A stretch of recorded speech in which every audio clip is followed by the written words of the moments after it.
Proverbs 29 and verse 2, when the righteous are in authority, the people rejoice.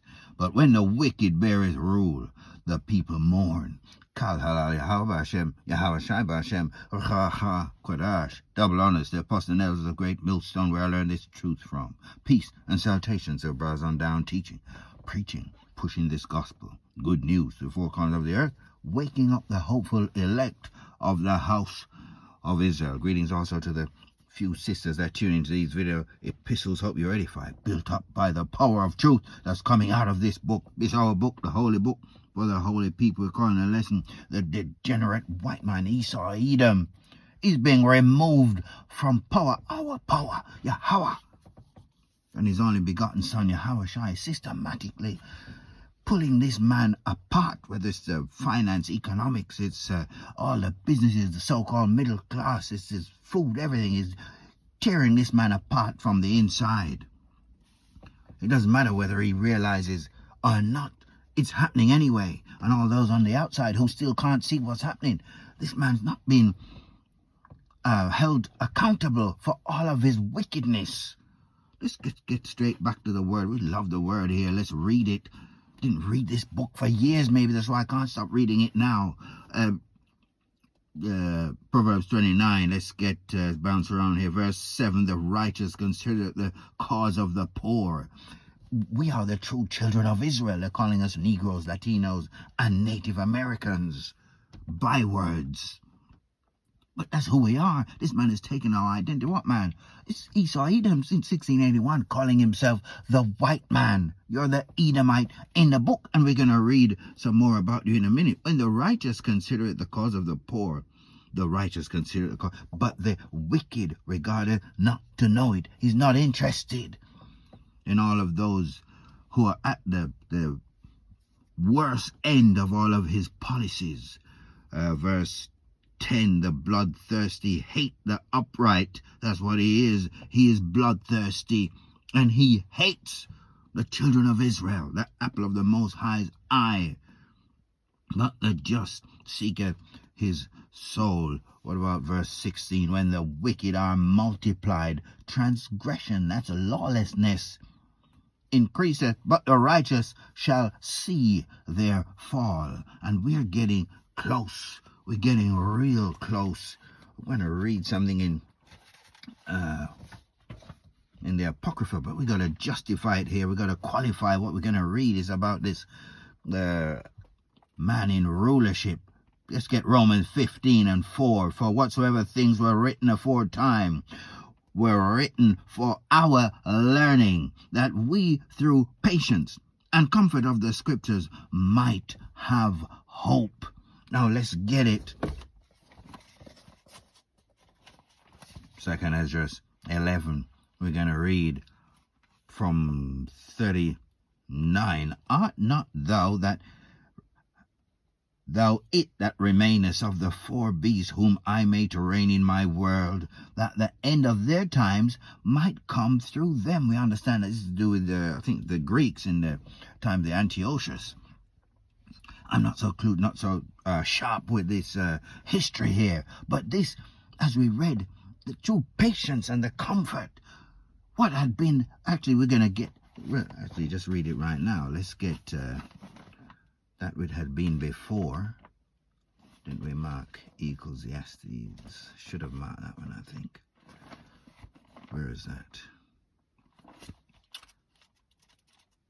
I read it, maybe just didn't mark it.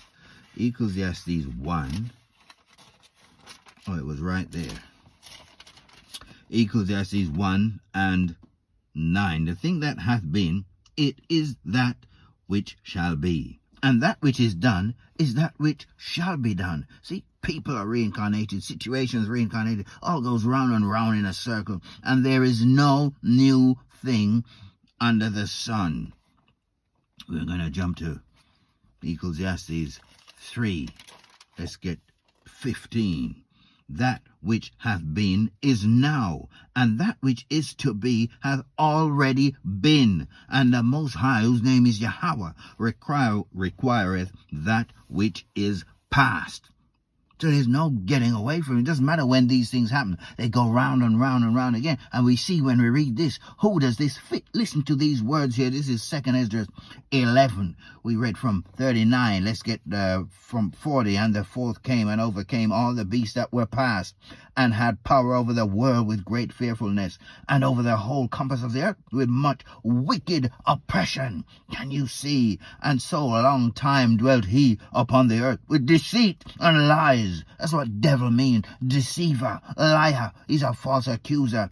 For the earth hast thou not judged with truth, for thou hast afflicted the meek, thou hast hurt the peaceable, thou hast loved liars, and destroyed the dwellings of them that brought forth fruit, and hast cast down the walls of such did thee no harm. This man came over to this part of the world, the Americas, especially North America, and he claims it's just savages was there.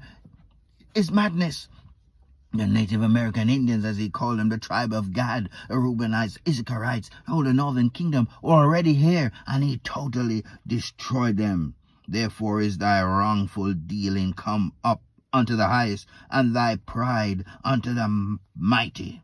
The highest also had looked upon the proud times, and behold, they are ended, and his abominations are being fulfilled. We're going round again, but this time, the Most High sending his Son, Yahushua, to redeem his elect, to remove this man from power and set up a righteous kingdom, and therefore appear no more thou eagle. That's this man's emblem. He's been using it throughout.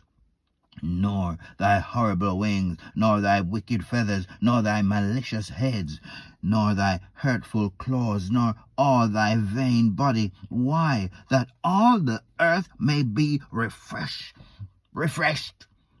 In the Hebrew, in the Greek, it's kainos. It means refresh. We see that in the Revelation. And may return, being delivered from thy violence. That's all this man knows. What man? Is Esau-Edom and his head tribe, Amalek, the Amalekites, over there in our land, claiming to be us. They don't fit any of the prophecies to do with righteous dealing. They fit the prophecies to do with wickedness, because that's who they are, the wicked. Malachi 1:4 tells you, and Romans 9:13 tells you the Most High hates Esau-Edom, and we hate who the Most High hates, and that she may hope for the judgment and mercy of him that made her. This man is in for a rude awakening real soon. You're fulfilling your lot as the little horn, the extension of this fourth beast, this white man. He's just set up to destroy. And so he himself will be destroyed. Let's get Obadiah. Obadiah. Going to bounce around here. Let's go from 1. The vision of Obadiah. This saith the Lord God concerning Edom. We have heard a rumor from the Lord, and an ambassador is sent among the heathen. Arise ye, and let us rise up against her in battle. Behold, I have made thee small among the heathen. That's all the nations. They're looking at this man now. He's about to be addressed. They're looking at him. So far he's been hiding in the shadows. Thou art greatly despised. The pride of thine heart hath deceived thee. Thou that dwellest in the clefts of the rock, whose habitation is high. Look at all these high-rise flats. He's making it like where he used to inhabit, in the mountains. The Caucasian cave dweller. That's what it means. That says in his heart, who shall bring me down to the ground? Thou that exalt thyself as the eagle. See? And thou that set thy nest among the stars, thence will I bring thee down, saith the Lord. You're on your way down right now.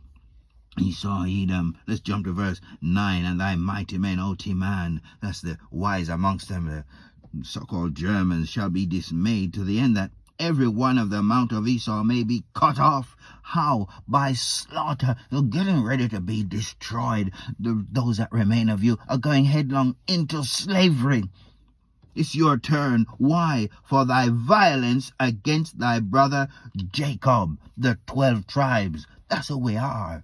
Our lineage goes back to Abraham, Isaac, and Jacob. It doesn't matter if you like it or you want to set up some, what they're having now, the latest thing. Oh, debate. Let's have a debate. You're going to be debating even when the missiles are on their way. Can't wait, can't wait. Where was I? In the day that thou stoodest on the other side, in the day that the strangers carried away captive his forces, and foreigners entered into his gates and cast lots. Cast lots. We're going to get some more on that in Joel upon Jerusalem. Even thou was as one of them. You're casting lots. What do you think this is? Verse 18, and the house of Jacob shall be fire, the house of Joseph a flame, and the house of Esau for stubble. And they shall kindle in them and devour them, and there shall not be any remaining of the house of this white man, Esau-Edom. You're getting ready to be addressed, for the Lord had spoken it. That's the word of the Most High. It's not my words. Joel 3, 1-3 to begin with. For behold, in those days, this is repeated over and over. Various different prophets are saying the same thing. Might be in a different time period, but it doesn't matter. That which had been. Therefore we're learning. For behold, in those days and in that time when I shall bring again the captivity of Judah and Jerusalem. That's a southern and northern kingdom. I will also gather all nations and will bring them down into the valley of Jehoshaphat, the place of the Most High's judgment, and will plead with them there for my people and for my heritage Israel. No other nation have been referred to as his people, his heritage, and his sheep, whom they have scattered among the nations, and parted my lands, and they have cast lots for my people. Have you seen some of those movies, or even some of you look back at the archives, you see the pictures and the notices. They have cast lots for my people, and have given a boy for an harlot, like a prostitute, and a girl for wine, that they might drink and live it up and have a good time at our expense. Let's jump to 6. The children of Judah and the children of Jerusalem, southern and northern kingdom, have ye sold unto the Grecians. Who are the Grecians? The Edomite, so-called white man, that ye might remove them far from their border. Behold, I will raise them out of the place whither ye have sold them, and will return your recompense. Pay back upon your own head, and I will sell your sons and your daughters into the hand of the children of Judah, and they shall sell them to the Sabaeans, to a people far off. For the Lord has spoken it. It's your turn. What you've done to others is coming back to you. Proclaim this among the Gentiles. Prepare war.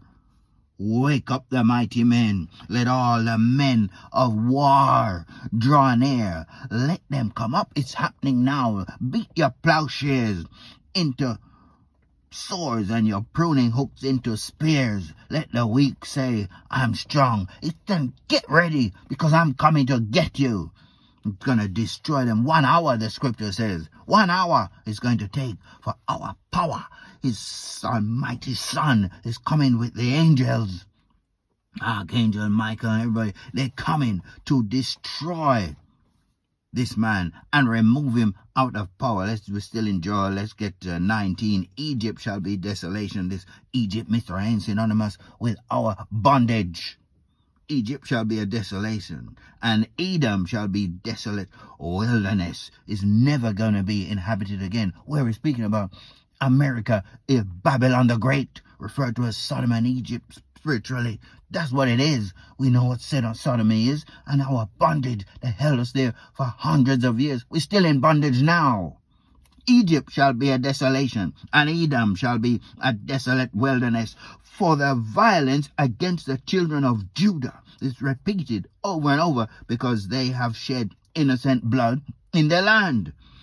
But Judah shall dwell forever, and Jerusalem from generation to generation. For I will cleanse their blood that I have not cleansed, for the Lord dwelleth in Zion. We're going to have to hold it there for the lesson. So many other scriptures, but this so-called white man is unfit to rule.